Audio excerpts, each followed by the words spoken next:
Hello and welcome to Holistically Hope with Rachel Pontillo, where we nourish the skin, spirit, and soul. I'm Rachel Pontillo, and today on the show, I am thrilled to have the beautiful and brilliant Dr. Trevor Cates, who was the first woman licensed as a naturopathic doctor in the state of California. Dr. Cates is also the Amazon #1 best-selling author of the ebook Glowing Skin from Within and believes that the key to healthy skin is inner and outer nourishment. Dr. Cates also has a brand new all-natural skincare product line called the Spa Doctor's Daily Essentials. And today we are going to talk about a lot of things, but primarily the naturopathic approach to skincare and skin health. I welcome Dr. Trevor Cates. Welcome to the show, Dr. Cates. I'm so happy to have you. Thank you. It's great to be here with you, Rachel. Awesome. So today we're going to talk about an approach to skincare that might not be as popular or as mainstream as some of the other ones, like the dermatological approach, or even now more of the holistic approach. We're going to talk about the naturopathic approach to skincare, and you are a naturopathic doctor, and I would love to kind of get an overview from you of what that means, because naturopathy is a field of medical practice. That's correct. Yeah. So I went to the National College of Natural Medicine, and so it's one of the accredited naturopathic medical schools where you have to have a bachelor's degree before you can even apply. You have to have all your pre-med classes, and then it's a 4-year program where it's very intensive. Every day you're attending classes, you're doing anatomy, physiology, pathology, pharmacology, in addition to a lot of the same curriculum that medical school students have. We're also getting training in nutrition, in botanical medicine, environmental medicine, and homeopathy, and these sorts of things. So the idea with naturopathic medicine is that you're looking for the underlying cause of a person's health problem, and then supporting the body's innate ability to heal itself with the use of a more integrative approach. So you're using the least invasive medicine possible to support the body. So we start with healthy lifestyle. We start with, what are people eating? Are they exercising? Are they managing their stress? So that's the least invasive. And then we feel like people need more than that, then we give them supplements, whether it be herbal medicine, nutritional supplements, and then we can move on to prescribing medications after we've tried these other modalities. So and then if they need surgery, we're actually trained in minor surgery, but for other type, regular surgery, we would refer out to that. So we work with other doctors a lot. We were usually either we're people's primary care doctor or we're part of somebody's team of healthcare team. And I think I wanted to mention education because there are some states, there are weekend courses or correspondence programs in naturopathy. That's different. So people in certain states, anybody can call themselves a naturopath, but really there's a big difference in the medical types, the clinical types of practice. We're trained to be primary care doctors, and we're licensed as primary care doctors in the states that license us. And that's so important because I know for me personally, when I first started researching different nutrition programs, when I realized the connection between food, lifestyle, and skin, I told myself, I got to get more information in this because more people need to understand this connection. I found a lot of those correspondence programs and online programs and independent study programs, but then I also saw the school you went to, and Bastyr, I think, is another one where that's like medical school on steroids. That's like, it seemed to be even more of a rigorous program than medical school because it seems you have to have all the training that an MD would have, but then you also have to have the more holistic practices as well, plus the nutrition. I know nutrition is something that's not really taught enough in conventional allopathic medicine, so it's really a big difference from one ND to another. Yeah, well, technically, if someone has an ND after their name, they're supposed to have a doctorate in naturopathic medicine. Now, some people still will put ND after their name. and they're legally not supposed to do that, but because they don't have the full degree, the doctorate degree. And I think that that's changing somewhat, but that's our biggest obstacle as naturopathic physicians. That's what it is people, the public being confused, and medical practitioners being confused about naturopathic medicine and like, who's licensed and who's not and how do I know. And so I just keep hoping it's going to change, because it truly is an amazing program. The naturopathic medical schools, they're more comprehensive as far as integrative medicine than anything else out there. I know a lot of medical doctors that do functional medicine or integrative medicine, they'll go back to school and then they'll get certification, they'll get training, and that's great. There's nothing wrong with that. But if I were to do it all over again, I would definitely do it the same. And because even in pathology class or anatomy class or physiology class, some of these doctors that are teaching the classes are naturopathic physicians, so they teach the principles of naturopathic medicine within this. So we have a different approach from the very beginning. It's the foundation of it is a different way of looking at patients. We don't look at patients as eczema, like medical doctors or dermatologists often do, where you see the eczema, you have 5 minutes, 10 minutes to see a patient. Okay, what drug can I give them to suppress the symptom? That's not what naturopathic doctors do. We usually spend an hour, sometimes some people spend 2 hours in the initial appointment with people, really trying to understand all the different root causes that could be playing a role in their health. And so a lot of that is the history of finding out from people's history what's gone on in their life, their family medical history. A lot of it's that, and understanding what the patient's physical symptoms are, doing physical exam while they're in the office, and then also ordering labs. So we'll order conventional labs where we send somebody to get their blood drawn, or we do it in the office.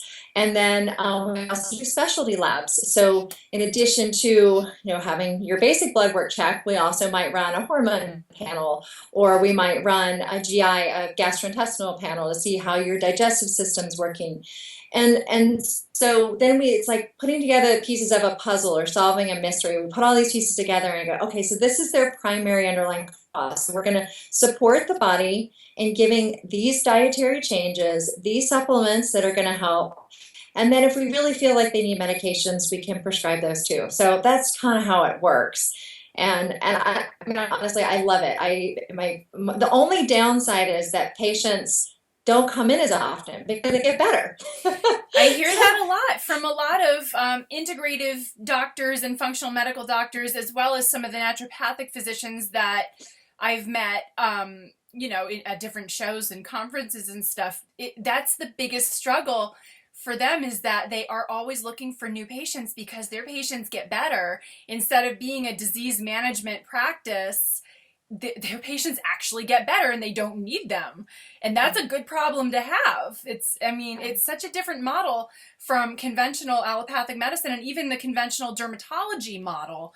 What can you say about that when it comes to conventional dermatology and how it approaches the skin? Well, it's interesting because I now focus a lot on skin. For the last 6 years, I've been in practice for 16 years, but in the last 6 years, I've really focused a lot on skin.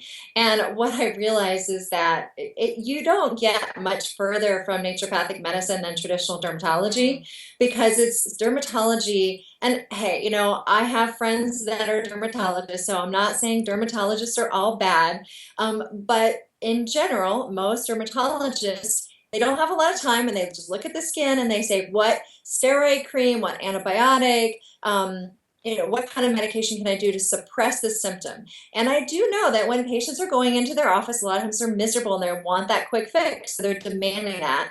But there is another approach, and it can be just as quick of a fix if you go about it the right way. But it doesn't involve suppressing the symptom. It involves finding that underlying cause, helping support the body, and then when that healing really happens, you can see that on the skin. And it's interesting because I never thought I would focus on skin when I was in medical school. I didn't like dermatology class. But what I found was I started working in spas. And so what people kept saying to me is they would initially come see me for hormone balance or digestive issues or allergies or weight loss.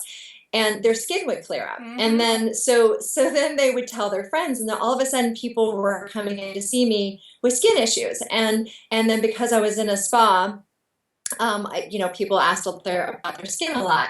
And so what I started teaching people, and started realizing that skin it's our largest organ. It's right on the surface of our body. So I call it our magic mirror that gives us great clues about our overall health. So when our skin is glowing and clear, it's a pretty good indication that things are going well inside and throughout our body. Not always, but most of the time. When our skin is dry, or we have breakouts or eczema or a number of different other skin conditions, there's usually something going on that's not just on the surface of our body, because the skin is an organ system and our organ systems are connected. So we need to support the entire body, not just the part, and not just the skin. And this is my issue with dermatology and a lot of different specialties in medicine, is they're just isolating a part of the body, and they're not connecting the pieces. So, gynecologist is going to just focus on the uterus and the female anatomy, and the cardiologist just focuses on the heart. And we do need specialists. But the problem is that if that's all you're relying upon, and then you're missing something, because those skin symptoms are giving you a sign. Your body's saying, help me, pay attention, look at me. Totally. And so I tell people, look in the mirror. When you get up in the morning, look in the mirror, check out your skin. You can do this every day. It's so easy. You don't have to be a doctor to do this. Just look at your skin. Like, is my skin splotchy today? Am I breaking out? Do I have puffiness under my eyes? Do I have cracks in the corners of my mouth? Do I have a cold sore? Like all these different things? They're trying to tell you something. So pay attention to it. You don't need x-ray equipment. You don't need a scalpel to check out the organ, our largest organ. You just need to look at it. Absolutely. I love that analogy of the magic mirror. I think that's so helpful, because it really, I always say that the skin is a window into someone's internal health, and it's also our most friendly messenger. And oftentimes we're in such a rush to shoot the messenger if there's something we don't like on the surface that we see, instead of looking deeper to see, okay, let's see what it's trying to tell us. If we look deeper into the mirror, what can we really see? Yeah, I think that sometimes, though, when we say this, people think, oh, well, that's easy for you to say because you have great skin. But I do want people to know that I struggled a lot with my skin when I was younger. And still, I have very sensitive skin. And if I fall off if I'm more stressed, or if I start eating the wrong things, it shows up on my skin. But as a kid, I had horrible allergies, eczema, very itchy, hives, all kinds of skin eruptions. My parents took me to a lot of different allergists, dermatologists, different doctors, and nothing seemed to help. And the antibiotics and the steroids and all the different antihistamines and all the treatments they gave me just made me feel worse. Like I felt wound up, or I just felt allergies to certain antibiotics, or all these different things. And then finally my parents found a natural medicine practitioner, and that's the one thing that turned my health around. So I can say from personal experience, I get it. I know how devastating skin issues can be. I talk to people on a day-to-day basis talking about how their skin issues have changed their life. And so when we can clear up our skin, it's not just about vanity. It's really about being healthy and having optimal health and feeling good, and the confidence. And so I know the power of natural medicine based upon my own experience, and I know based upon other people, my patients, and what I found with them, that it is possible to go this route, and you don't have to just suppress symptoms. In fact, if you do, there can be consequences with that. So steroids aren't all safe. Sure, they can clear up an itchy rash pretty quickly, but it's going to come back if you're not figuring out what's the flame that's stirring that up. What's the trigger for that? It's going to keep coming back, and the steroids are just suppressing it and telling your body, wait, you don't know what you're doing. And so when you tell your body doesn't know what it's doing, it gets confused, and so it stops doing what it's supposed to do. Then it suppresses the immune system, so then your immune system is confused and doesn't function properly. It can stun stunt growth in kids. There are a lot of different problems with steroid treatments. And then with antibiotics, one of the most important things for things like acne is our microbiome, our gut Yeah. microbiome, and our skin microbiome. So when we give our bodies either internally or externally, we're using antibiotics, we're killing off the bad bacteria, but we're also killing off the good bacteria.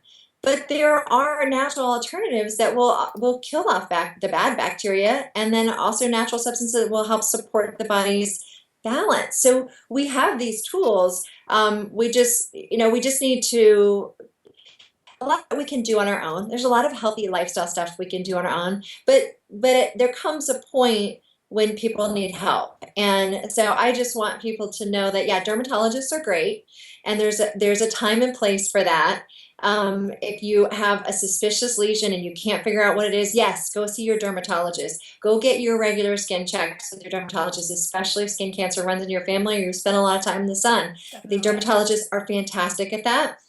But you also have options. You don't have to do the typical steroids and antibiotics. There are naturopathic physicians, functional medicine doctors that can help. Definitely. So let's talk about some of the key underlying factors that impact the skin. I know we already talked about certain medications that might help in the short term but cause a bigger problem in the long term. We talked about stress. What are some of these other factors that you see the most as being a contributor to skin issues? Yeah. So I touched on one of the big ones, and really a lot of it has to do with inflammation, Hmm. and that stems really internally, because I think when people think of skin issues, they think that the inflammation is just on the outside, but really there's a lot of internal inflammation, and it's showing up on the skin. I call that skin inflammation because it's internal inflammation showing up on the skin, and that shows up as a number of different skin issues, eczema, psoriasis, acne, seborrheic dermatitis, like you name it, like just about all of the chronic skin conditions have to do with that internal inflammation. Now, why is the inflammation happening?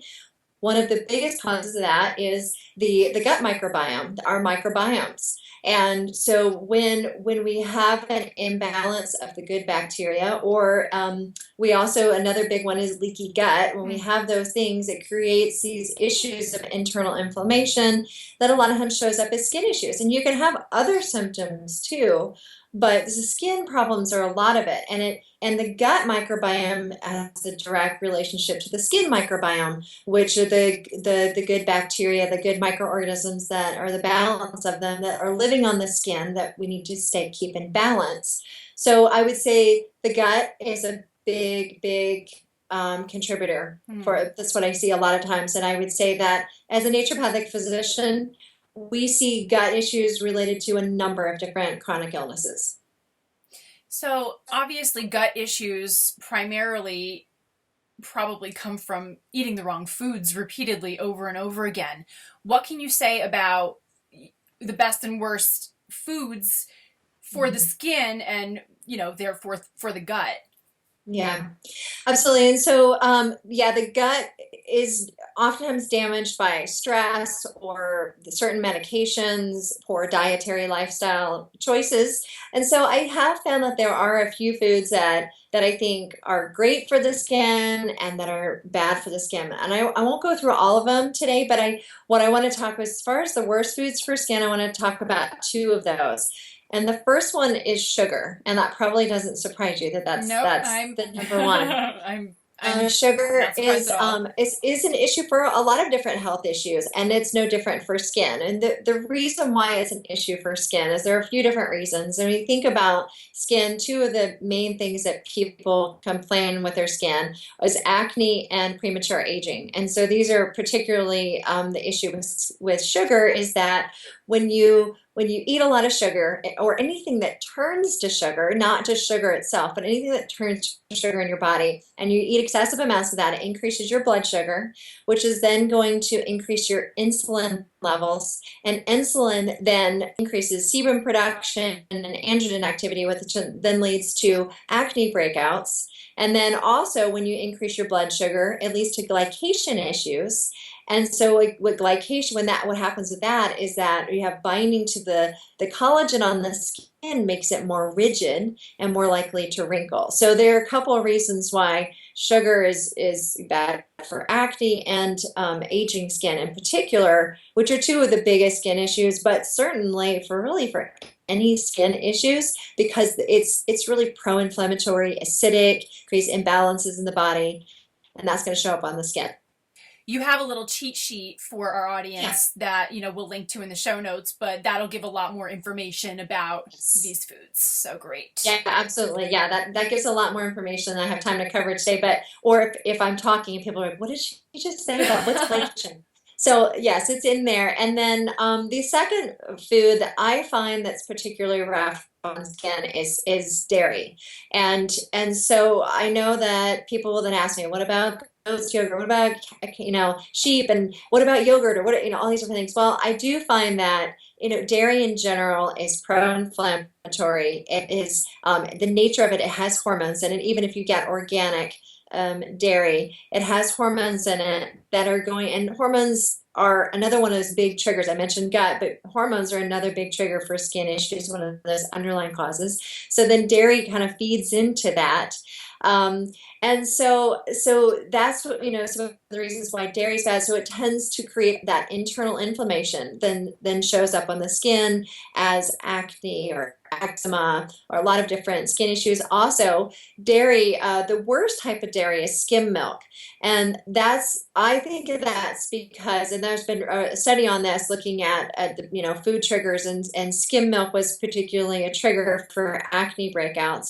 And I think the reason for that has more to do with the fact that you're taking the fat out of the dairy. And so you've got now the lactose, which is a milk sugar. So you've got high amounts of sugar in that, and that's contributing, putting into those other pathways that I mentioned before about too much sugar. So now, am I saying that you can never eat dairy ever at any time? No, but if you have skin issues, if you have chronic skin issues, what I suggest is people cut it out for 14 days entirely.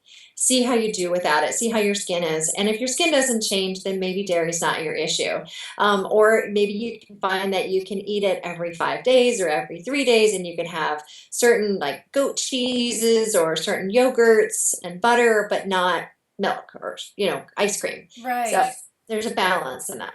Yeah, and I think another point with skim milk that a lot of people don't understand, they're just thinking about the fat. They're not thinking about anything else. And you still see on the labels that, fortified with calcium and vitamin D. Well, those are fat soluble nutrients that need fat in order for the body to even be able to use them. So when you're consuming the skim milk, you're not getting those nutrients. And if you are getting the calcium, chances are it's not even going where it needs to be going. It's going to go somewhere else in the body where it doesn't need to be. Right. And really the best forms of sources of calcium are like green leafy vegetables Yeah. and salmon and tofu. Those are the kinds of things that are going to have more calcium in them. So I guess if there's one takeaway that people have for today, then I would say just get rid of skim milk. We Yeah. don't need it. I could not agree more with that. So we talked about certain changes that you might see when you're looking in the mirror that might indicate that the body is not well. At what point would you say it's time to actually maybe go to a naturopathic or functional or integrative medical doctors to look for further potential causes? Absolutely. So I think there's a lot we can do. What I was talking about before is it's just sort of like your self check-in, or before you get in the shower, checking out your body, like noticing any new moles or a new rash or a dry skin patch or those sorts of things. Same thing, looking in the mirror. If you have a breakout or you have a dry patch or your skin color changes, hyperpigmentation, like I mentioned, the little cracks in the corner of your mouth, that can be from a B vitamin or iron deficiency, a cold sore, or bags, puffiness under the eyes. That's not normal. I know people mention, oh, that's just like part of getting older. No, it's not. You want to get rid of that. If you've got that puffiness, that's definitely an indication. So any of these signs are signs that something's out of balance, so you want to pay attention to it. And so if it's something you just wake up one day and you have it and then it goes away the next day, then maybe just kind of, or in a few days, then just kind of think back and go, okay, what did I do? What did I eat something different? Did I stay up too late? Was I drinking a little extra wine? What is it that you did that was different, that made your skin look different? Am I overly stressed? Oh my gosh, just recently I was making dinner and my boyfriend was standing next to me and he goes, "Are you okay?" And I said, Why? Because your skin looks different. And and I said, no, actually I've been really stressed. And so he could even see that on my skin. And I'm stressed and my skin isn't as smooth as it normally is. Mm. So I think it's just such a great tool for us. But when it turns into something that's more chronic, where you have acne that is getting worse and worse, it's not getting better, and you can't make that connection that it was a food or a stress or something like that, or your skin has gotten really dry or itchy, or you feel like your skin is aging really rapidly Mm. all of a sudden, those are some of the things, or really any chronic ongoing skin issues. That's when you want to go see a naturopathic doctor or functional medicine doctor, because that's when they can help. And then they might refer you to a dermatologist to get, if you need a biopsy, or if they wanted to, have the dermatologist actually diagnose it first. But seeing naturopathic physicians, they're going to be able to help you usually without you maybe even having to go to the dermatologist. So that's, hopefully that answers your question. Yeah, absolutely. So we talked a lot about internal factors, lifestyle factors that affect the skin, but obviously we have to talk about topical factors. And I know you have your own skincare line that you launched recently. What made you decide to create your own skincare line, and what can you say about these topical effects on the skin? So when I was about 6 years ago, when I started working in spas and started focusing more on skin, and I was doing it from a naturopathic approach and helping people with their diet and these naturopathic principles, people kept asking me, "What about skincare products?" And I'd say, "Well, just choose something natural." And they said, but I can't find, like, you could tell me which ones. And so I said, okay. And I started asking some dermatologists or estheticians that I knew, and people would say, well, there's not a lot of options out there when it comes to natural and effective.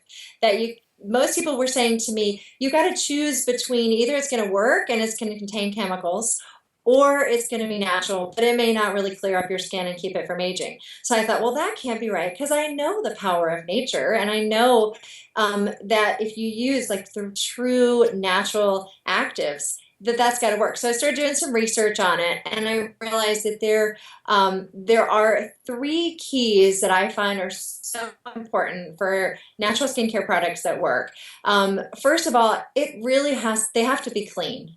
And because so many, and I know you talk about this, that so many skincare products contain hormone disrupting chemicals, even carcinogens. So we want to completely eliminate those. And even a lot of the so-called natural products out there are not natural. They're not clean. So we really got to do our homework on that. We've got to, make sure they're clean. And then the second thing is you want them to have the natural actives. You want them to have these key nutrients. And it's not just a matter of saying, oh, it contains CoQ10. That's great, but is it a form of CoQ10 that your skin is actually going to absorb and use effectively? Definitely. And is it in combination with other ingredients? It's just, I used to study supplements a lot, and I realized it's very similar in skincare. There are ingredients that have a synergistic effect and that complement each other, and then there are ones that actually don't.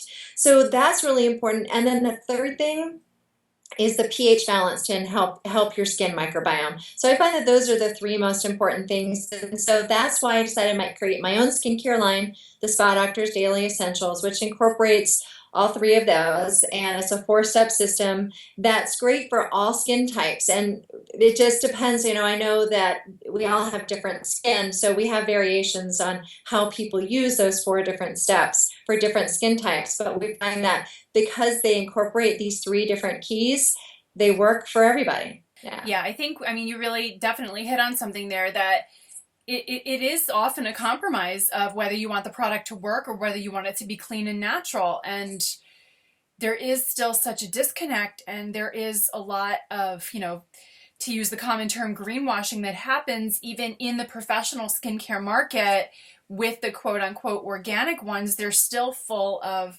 extracts that contain ingredients that you'll never even see on a label.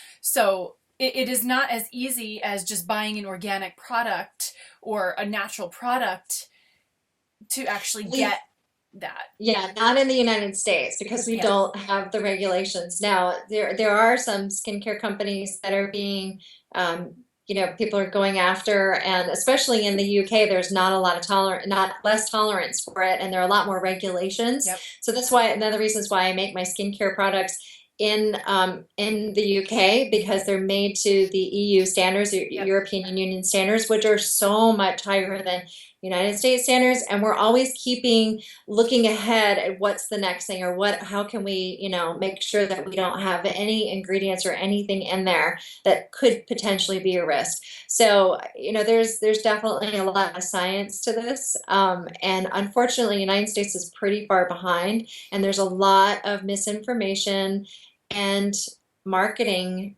that is just that people are getting away with it on a regular basis that makes me kind of sick. Yeah, it makes me angry every time I see something like that, because you think there's a brand that you can trust based on what you've seen on their website, what you've seen in blog reviews, and then you see that they're getting sued or that it actually does contain this ingredient, and you're like, well, who can I trust? So it almost makes you even doubt your own intuition, which that I don't think anybody should feel that way when they're trying to have nicer skin. I mean, I think skincare should be something that's really pleasurable.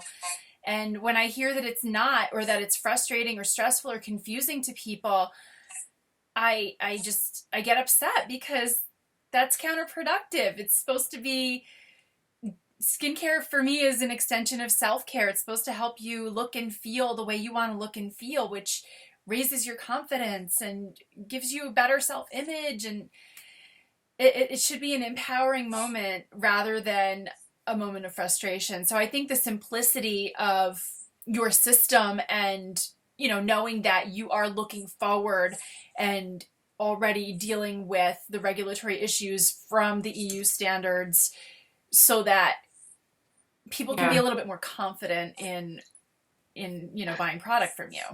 I think that's so important. That's what we keep hearing from our customers, is that they feel like, oh, they can take a big sigh of relief. Okay, I know these are clean. They feel great on my skin. They're making my skin smoother. They're getting rid of fine lines. My skin is clear. They're like, wow, and I don't have to worry. It's just like one less thing you have to worry about. So I do think that, it's just one of those things. It's part of one of our daily rituals, one of our daily lifestyle practices that needs to be looked at. And I know that I think it's different when I talk to some of my colleagues as naturopathic physicians. They don't really talk about this as much because we're always focused on diet and what are you eating, what's in your food, and what supplements are you taking, and things like that. And I keep reminding them, don't forget about skincare, because that's important too, because that's a source of exposure to toxins that we don't want. And so that's why I created the skincare line, and I'm so happy to have created this and to be sharing it with people. And I know, like, I never used to be a skincare junkie kind of person, or really into that. I would use maybe one product, maybe use some coconut oil or something simple, but now I can't go without my 4 steps every morning and night. It's so fun. It's such an easy thing to fall into, but I mean, 4 products is very reasonable. I know when I work with clients and even my skincare students, I teach them that, you have to use the products for them to work. If you're making all these products just to have them, or you're buying all these products just to have them, but you're not actually using them because you can't spend 45 minutes in the mirror, what's the point? So I think having something that's really doable for people, and that, they can travel with. I've actually come to love the whole pampering process, like you were talking about. I mean, and that's, like, I know my skincare products are great and they feel great, but it's like the smell of it, the texture, the feel, like I'm spending time just kind of loving myself a little bit, which I think we all need to do. We're so busy, we get caught up in in life, and there's a lot of negative self-talk that goes on in our head. I mean, I know I've done my share of that. But when we take a moment to just, smile and like put stuff on, it smells good and feels good. Like that's like stress management right there. It definitely is, and it is just touch. Your own touch is just so nourishing. When you incorporate that touch with the aromas from the essential oils and the feel of the creams and lotions and oils, it's something that's so simple and so quick, but adds so much into your self-care practice. And I think people don't give it enough credit for having that much value. Well, and I also want to mention, so for your audience, I've got the best and worst food list that I want to share. Also, I have an online quiz that I want to tell people about. It's theskinquiz.com. It's a free online quiz. And you know how I've been talking about these underlying causes as a naturopathic physician, we're always looking for the underlying cause. Well, that's what this skin quiz is about, is trying to help you figure out what your triggers can be, how you can optimize your skin health. And so it gives you your own skin score and some great information. It's free. It's theskinquiz.com. So that's fantastic. That's a great resource. People find you online at thespadoctor.com. That's your primary website these days? Yes, thespadoctor.com, and doctor is abbreviated DR. Oh, yeah. And also, I just want to point out, you have a fantastic YouTube channel and podcast and blog as well. So you have a lot of information on that website. So tons of great nutrition tips and DIY skincare tips and other skincare tips that people can get on a regular basis from you. So thank you so much for being on the show, Dr. Cates. I really enjoyed having you.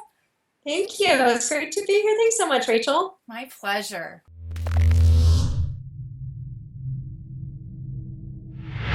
Thank you so much for watching and listening. And of course, thanks again to Dr. Trevor Cates for joining us today and sharing this fantastic information. Be sure to head on over to theskinquiz.com and thespadoctor.com to get more fantastic information from Dr. Cates. Take the quiz, get your cheat sheet, and also check out all of the wonderful skincare resources she has available for you.